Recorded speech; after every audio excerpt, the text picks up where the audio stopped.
tienes los dos extremos flotando. La célula tiene formas de reparar esto. Y cuando repara esto, otra vez va a llamar a la cromátida hermana como ejemplo. Sin embargo, a veces en este empalme se equivoca.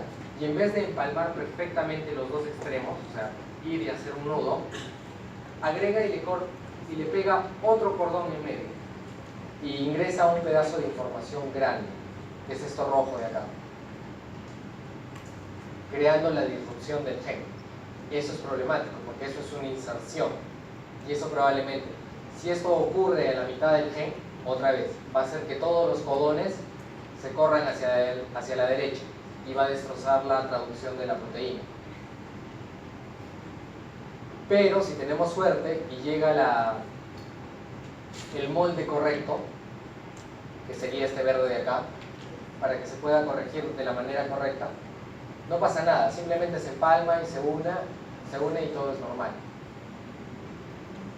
Ahora esto es lo que les decía, esto es justamente de lo que se vale la ingeniería genética hoy por hoy, que es precisamente de este sistema. Nosotros, en lugar de darle este verde que es el correcto, nosotros ahí le podemos poner lo que queramos. Le puedes poner un gen, de repente solamente le quieres cambiar una base, de repente, no sé, le quieres poner una proteína verde, lo que fuera. Es en este momento en que tú, como científico, tú le puedes poner el molde de lo que se te ocurra. Y por este sistema de recombinación homóloga, la célula lo va a incluir en el sitio de la mutación. Ahora, hay muchas enfermedades que tienen que ver con esto. El ejemplo clásico es la xeroderma pigmentosa, es el gen XPS. Este gen está envuelto en la reparación, justamente en la reparación del genoma. Estas personas tienen un doble misfortunio, porque no solamente tienen una mutación, sino que la tienen en un gen que se encarga de verificar que no haya mutaciones. En el caso de la xeroderma pigmentosa generalmente se detecta de muy chiquitos, no los puedes exponer al sol, porque es como que los metieras al horno, no tienen protección contra la radiación UV, justamente porque su sistema de reparación está comprometido.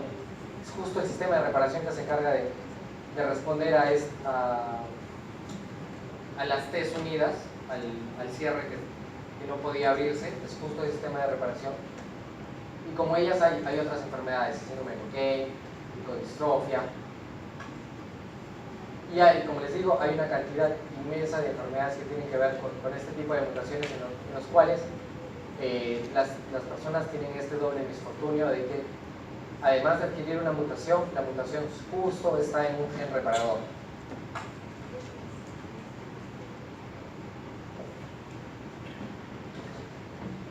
Y un poco para contarles lo que hacemos en el Centro de Genética, nosotros nos dedicamos a estudiar un poco estas enfermedades. Nos encargamos de estudiar poliposis colorectal, el HNPCC, en familias peruanas. Es una patología que es poco común, pero ocurre, es hereditaria. Y generalmente cuando tú ubicas a un paciente, luego puedes perseguir la mutación en toda la familia. Y también hacemos estudios en el gen BRCA, que es este gen famoso que te da predisposición en las mujeres a cáncer de seno y en los hombres a cáncer de próstata. O sea, el BRCA es tanto para mujeres, mayormente mujeres, pero también tiene un riesgo de cáncer en hombres. Y también se hacen estudios de ese tipo aquí en la universidad, en el Centro de Genética. Y en el caso del gen BRCA, es un gen que no solamente está envuelto en la reparación del genoma, sino también en el ciclo celular. Entonces, ya hemos hablado bastante del genoma, de mutaciones, ahora vamos a hablar un poco de lo que es la expresión de genes. Contrario a lo que muchas personas piensan, la biología molecular, la genética, también tiene dogmas. Y el dogma más importante de la biología molecular es ese, el dogma de la biología molecular. Es este dogma que dice de que la información está codificada en el DNA y de que para que esta información en el DNA sea útil, tiene que transcribirse a ARN. Y para que esta información finalmente sea realmente útil, este ARN tiene que traducirse a proteína. Son estos tres pasos, DNA, ARN y proteína, lo que conforman el dogma de la biología molecular. Ahora, no hace mucho les conversé sobre los retrovirus. Los retrovirus funcionan como ARN. Los retrovirus han venido a destruir un poco el dogma de la biología molecular, porque antes era un dogma que funcionaba unidireccionalmente, DNA, ARN, proteína. Pero gracias a los retrovirus, aquí han tenido que poner una flechita hacia atrás, porque también funciona en ese sentido. También podemos ir de ARN a DNA. A pesar de que esto es el dogma de la biología molecular, chicos, como todo, la ciencia ha avanzado, y ahora hay gente que probablemente no tiene otra cosa que hacer en sus laboratorios, y lo que ha hecho es, tú puedes convertir proteínas a DNA, proteínas a ARN, como un sistema de información. Hay que tener en mente de que este es el dogma de la biología molecular, pero la ciencia se ha movido y ahora hay formas de jugar con el dogma. El DNA, una vez que es transcrito a ARN, se transcribe con todo. Entonces, dentro de los mismos genes, no toda la información es útil. Los genes están formados por exones, que son la parte codificante del gen, y por intrones, que son la parte no codificante que está entre los exones. Para que el ARN se considere maduro, tienen que pasar tres pasos. Uno de ellos es que tenemos que eliminar los intrones, que son la parte no codificante. Y una vez que son eliminados de la secuencia del ARN, este se considera maduro y solo en ese momento puede salir del núcleo. La transcripción, el paso de DNA a ARN, solo ocurre en el núcleo, porque el ADN solo está en el núcleo. La traducción, que es el paso del ARN a proteína, solo ocurre en el citoplasma, porque solo afuera, en el citoplasma, se encuentra toda la maquinaria necesaria.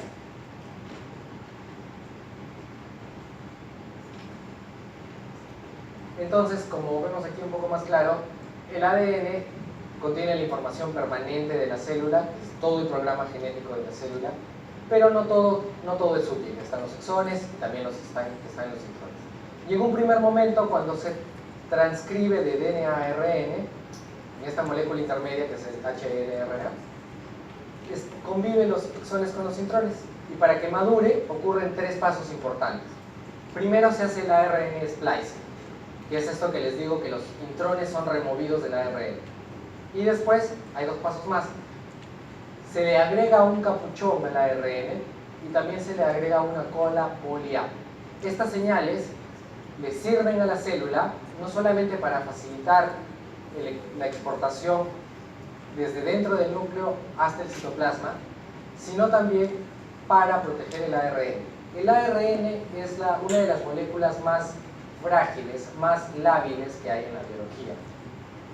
Yo al DNA, y nos ha pasado en el laboratorio, que a veces tú mandas el DNA que sea secuenciado en otros laboratorios, tú lo puedes mandar en un tubito de 1.5 en agua a temperatura ambiente y puede soportar una semana.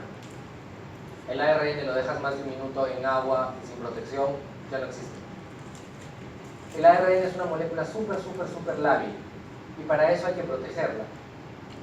Y la célula se encarga de eso haciendo lo del capuchón y lo del poli-A. Además, esto sirve para transportar el ARN hacia afuera. El ARN no solamente funciona como un transportador de información, como el paso intermedio entre DNA y proteína. Tiene muchas funciones.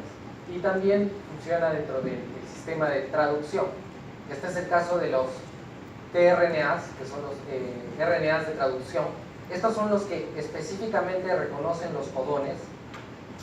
Los tRNAs, creo que existen 22 o 23. Y su única misión es reconocer los codones.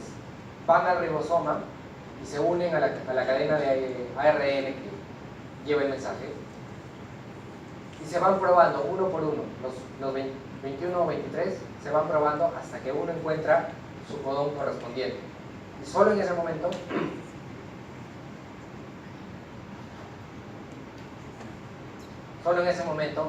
se unen, se forma la unión de los aminoácidos para formar la proteína. El ARNR ribosomal justamente es la contraparte de los tRNAs en el ribosoma. Es como que su partner dentro de los ribosomas. Los ribosomas son los organelos que se encargan de la traducción, que no solamente son una proteína, sino también son parte ARN.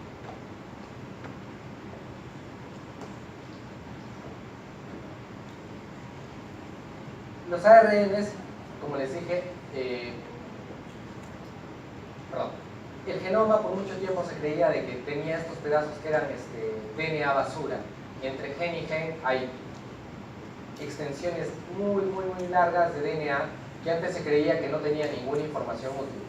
Ahora se ha visto de que en estos pedazos enormes hay pequeñas moléculas de ARN que se van a traducir, pero que no se van a traducir en proteínas, sino se van a traducir para funcionar como ARN. Este es el caso de los ARNs SI, Small Interfering. Estos ARNs tienen una gran similitud con los ARNs que codifican proteínas y se van a unir a estos ARNs codificantes justo cuando son más vulnerables, en su paso del núcleo al citoplasma. En ese momento el ARN está más vulnerable y lo que van a hacer es estos Small Interfering RNAs se van a unir y la célula está programada para reconocer ARNs de doble hebra. En el ser humano, o en la mayoría de eucariotas, el ARN no existe en doble hebra. En ese momento la célula se va a dar cuenta, hay un ARN de doble hebra, y lo que inmediatamente la célula va a pensar es, me están atacando, debe ser una bacteria o debe ser un virus, tengo que destruirlo, va y lo destruye. Pero ese mensaje era útil. Y la célula utiliza este sistema para regular la expresión de genes. Porque, ¿qué pasa? Nosotros necesitamos insulina todo el día para funcionar, para que la glucosa se rompa y tengamos energía y todo normal. Pero ¿qué pasa si yo me como una barra de chocolate ahora?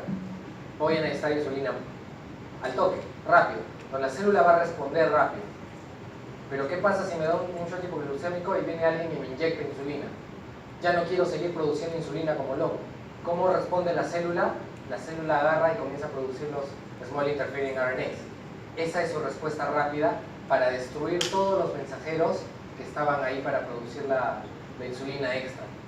Y otra vez se apaga la expresión. Es un sistema para controlar la cantidad de expresión de los genes. Así como este siRNA, como les digo, ahora que conocemos más sobre el genoma, el proyecto del genoma humano ha sido útil en ese sentido, que nos ha dado información. Y hay miles de ARNs ahora que todos tienen una función nueva y que antes no conocían. Hay muchas diferencias entre la expresión y la regulación en eucariotas y procariotas. Los procariotas son todos aquellos los que no tienen membranas definidas alrededor de sus organelos.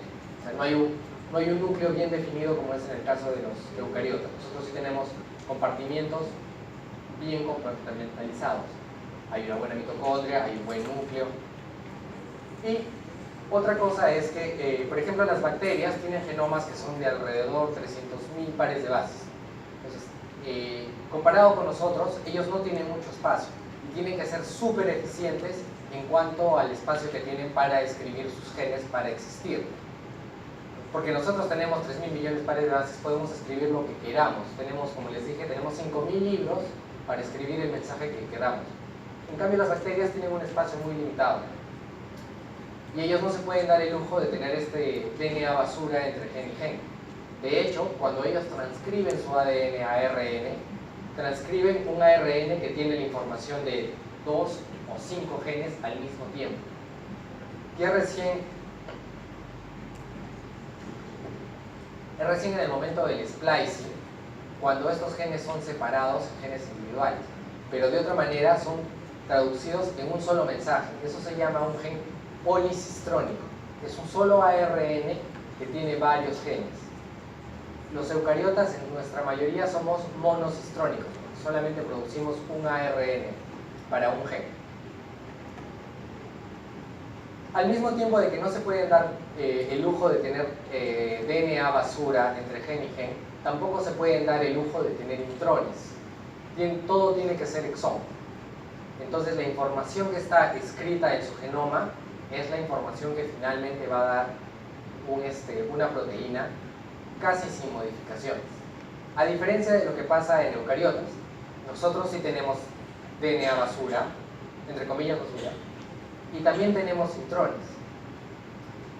Y estos intrones pasan todo este sistema para ser eliminados del ARN. Ahora, como necesitamos un mayor control, pasa esto que les dije.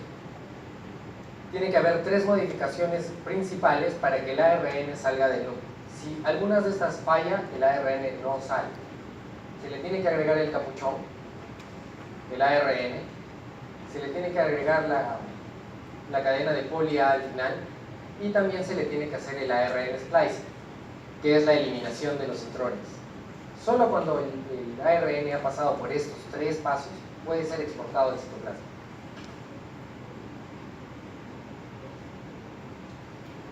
Para que la transcripción ocurra,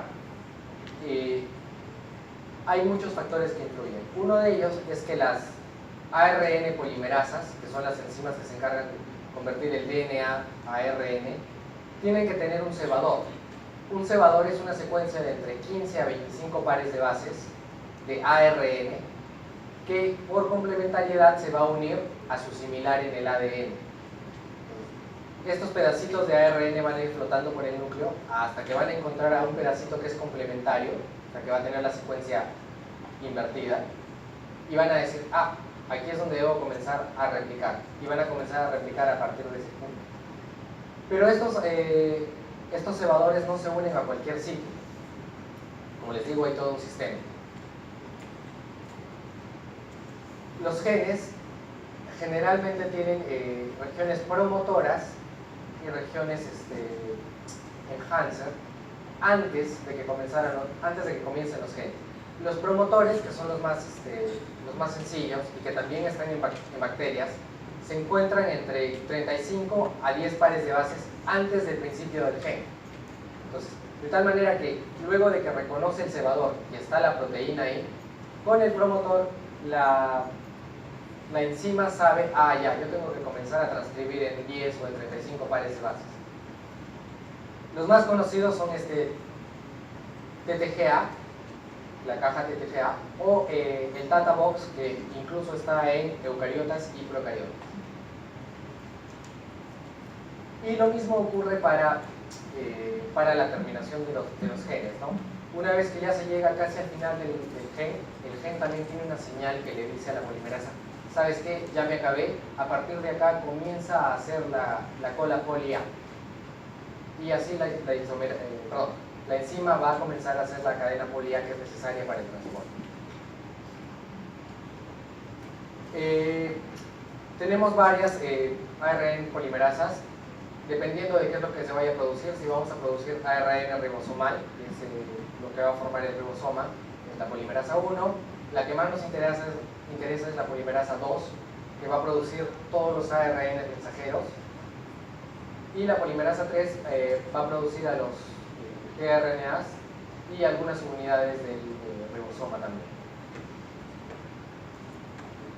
Entonces, como les decía, el promotor está generalmente antes, indica el inicio del gen, pero el inicio de transcripción no siempre coincide con el inicio del gen. Eso es algo en lo que todos nos hemos equivocado alguna vez. El inicio del gen puede ser antes del inicio de la proteína, no coinciden siempre. Y esto es muy importante, ¿por qué? Porque estos pedacitos que están entre el inicio de la transcripción y el inicio del gen se llaman UTRs. Estos UTRs nosotros los tenemos al principio y al final del gen, ya sea 5' o 3'. Estos UTRs son importantes porque cuando les mencioné de los Small Interfering RNAs, estos Small Interfering RNAs se unen específicamente y con mayor avidez a los extremos UTR, generalmente a los extremos 3'.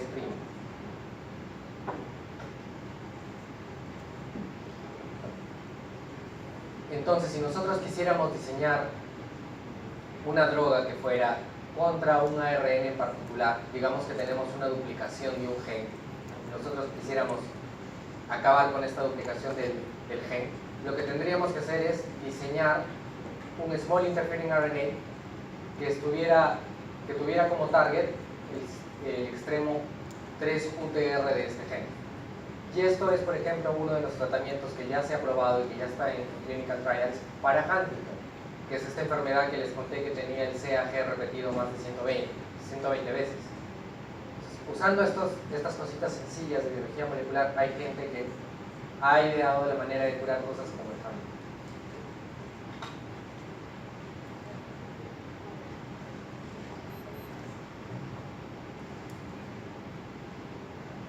Otra vez, solo para que quede claro, para que el ARN salga del núcleo tiene que tener el CAP, el poli-A y tiene que haber pasado por el proceso de splice. El capuchón, en realidad, aunque se dice que es una sola modificación, son dos. Primero, bueno, en realidad son tres, hay que perder la gamma fosfatasa, hay que añadirle un GMP, un metilfosfodiéster, al azúcar del DNA. Y luego hay que metilar el carbono 7 del mismo azúcar. Entonces, a pesar de que se considera solamente como una modificación, en realidad son tres modificaciones químicas que tiene que pasar el capuchón. Y luego está el CAP, que como les dije, sirve para proteger el ARN en el extremo 5'.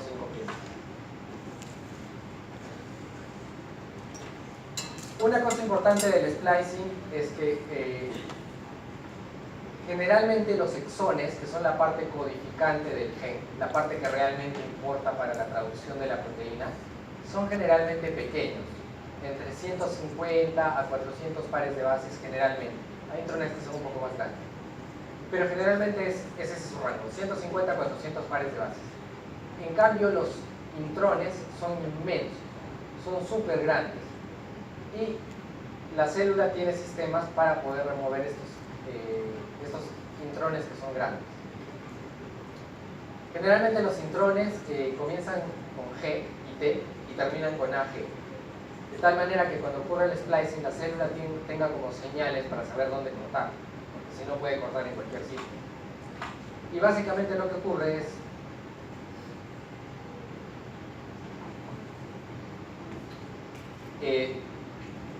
la célula va a cortar el GU en un extremo y luego se va a doblar sobre sí misma, formando un bucle, y se va a unir a una A que va a estar en medio. Estas simplemente son letras que se van a doblar y se van a unir a sí mismas. Y una vez que se forma este bucle en la cadena del ARN, las exonucleasas se van a dar cuenta, tengo que cortar un poco más allá. Y esta es una forma recontra eficiente de cortar cosas enormes, porque el tamaño del bucle puede ser cualquier tamaño. Y sin embargo, simplemente con hacer este doblez, tú le ahorras un montón de trabajo a la enzima para que esté buscando.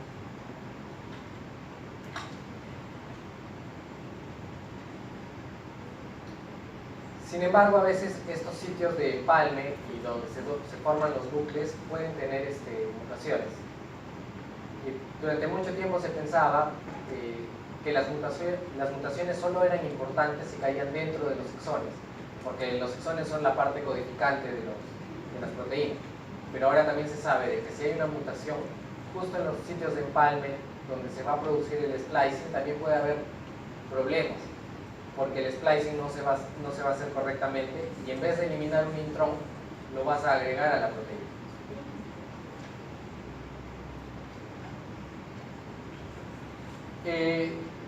El empalme alternativo del ARN se refiere a esta cosa que les contaba de que antiguamente se pensaba de que un gen, una proteína.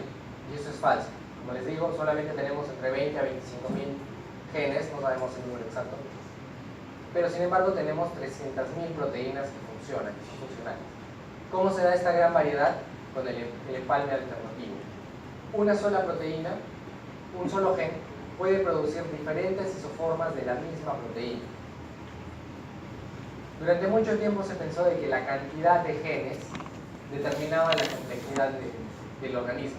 Por ejemplo, nosotros tenemos 20 a 25.000 genes, mientras que la mosca, la drosófila, tiene 13. En ese caso sí tiene sentido. Digamos que nosotros estamos un poquito más evolucionados, o que los gusanos, que el C. elegans, 18.000 genes. Pero si no me equivoco, las ratas tienen 30.000 genes. ¿Eso quisiera decir que están más evolucionados que nosotros? No. Realmente la cantidad de genes no tiene que ver con la complejidad del organismo o su evolución. Simplemente qué es funcional para el organismo. Porque como les dije, nosotros no necesitamos la proteína para producir huevos. Depende de qué es lo que vaya a hacer el organismo y qué haga la proteína dentro del organismo. Entonces, ahí está este concepto del empalme alternativo. Esto se da bien en el caso de la calcitoína, donde las primeras 4 exones del gen A, B, C, D funcionan para todas las isoformas del gen. Pero el quinto exón tiene la unidad funcional de la calcitoína. Si la proteína se va a aportar como calcitoína, van a ser los 4 primeros exones más la unidad funcional. Y esto solamente se va a producir en la tiroides. Pero ¿qué pasa si tú no quieres producir la calcitoína, sino a la proteína acompañante de la calcitoína? Usando el mismo gen, pero un exón distinto, se agrega la subunidad de la proteína acompañante. Y esto solamente se produce en el hipotálamo. Entonces, esto nos da un doble control, porque no solamente nos permite producir más proteínas con la misma cantidad de genes, sino también nos permite controlar dónde se van a expresar diferentes genes.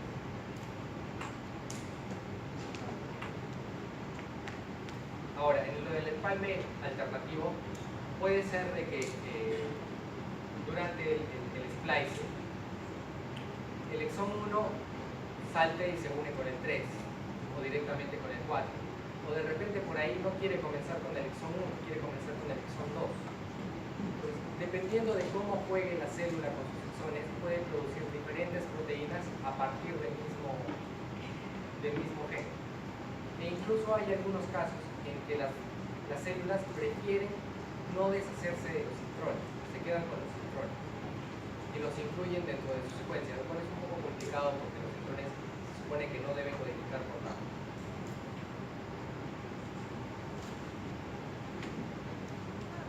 Otra vez volvimos a poliadenización, no sé por qué, pero es una señal importante y no pasa al azar tampoco. Casi llegando al final del gen tiene que haber esta secuencia y esta secuencia le va a decir a la polimerasa: sabes que ya me acabé como proteína, este es el final, comienza a hacer la poli A dentro de 30 nucleótidos y dentro de 30 nucleótidos va a comenzar a hacer la poli.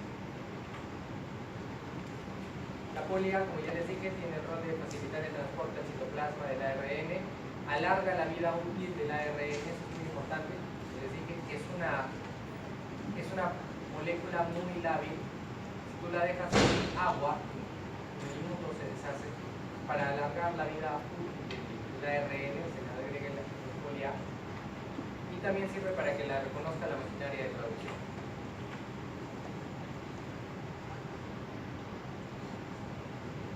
Ya casi llegando al final, genéticamente todas las células de nuestro cuerpo son clones, porque todas deben tener la misma información.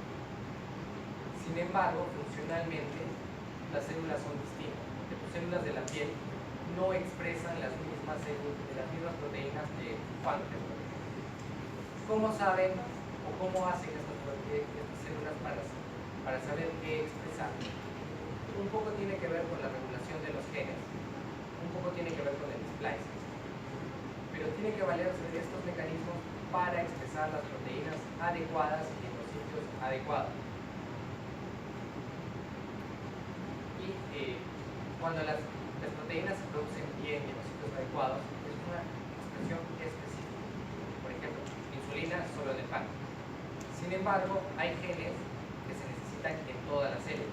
Por ejemplo, las proteínas del citoesqueleto. ¿Se murió? Se ha muerto. No todas las células necesitan, todas las células necesitan genes específicos todo el tiempo. En el caso del citoesqueleto, por ejemplo, todas las células necesitan un citoesqueleto.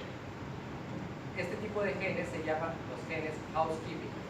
Estos genes son como los que hacen las funciones basales de la célula: citoesqueleto, alimentación, metabolismo. Hay que tener ambos. La expresión de estos housekeeping generalmente están controladas solamente por los promotores.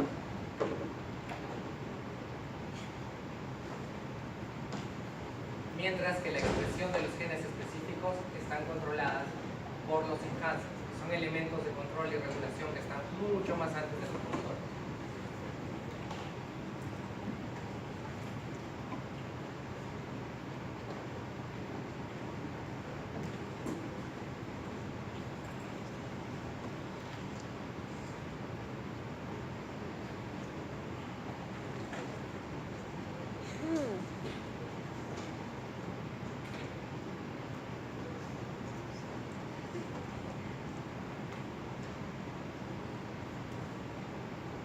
Ahora, como les decía,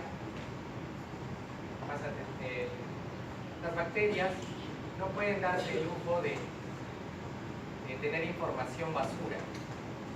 Y para aumentar su eficiencia, lo que hacen ellos es, al momento de transcribir la célula, la información, ellos no transcriben gen por gen.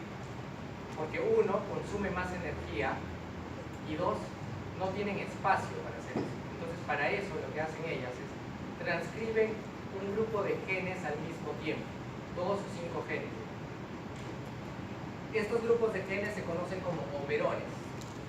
El más famoso de todos, que alguna vez me imagino que lo van a ver en microbiología, si van a decir operón lácteo, de la lactosa deshidrogenasa, que las bacterias necesitan para digerir la lactosa cuando no hay glucosa en el medio. Entonces, lo que hacen simplemente, y el único truco en esto, es que en lugar de transcribir un gen, un transcripto por cada gen, lo que hacen es agarrar y se manda con 5 genes o 6 genes de un solo tirón. ¿Qué es lo que hace acá? Para el operón LAC son solamente 3 genes que son bien creativos, le han puesto Z, Y y A. Y esos 3 genes son necesarios los 3 para el metabolismo de la lactosa, y como se sabe, bueno, la bacteria las necesita al mismo tiempo, también las traduce al mismo tiempo.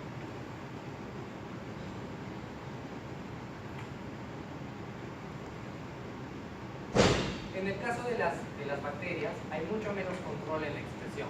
Generalmente solo funciona, el control de los genes funciona con promotores, justamente por este tema de espacio. En el caso de los eucariotas, como ya les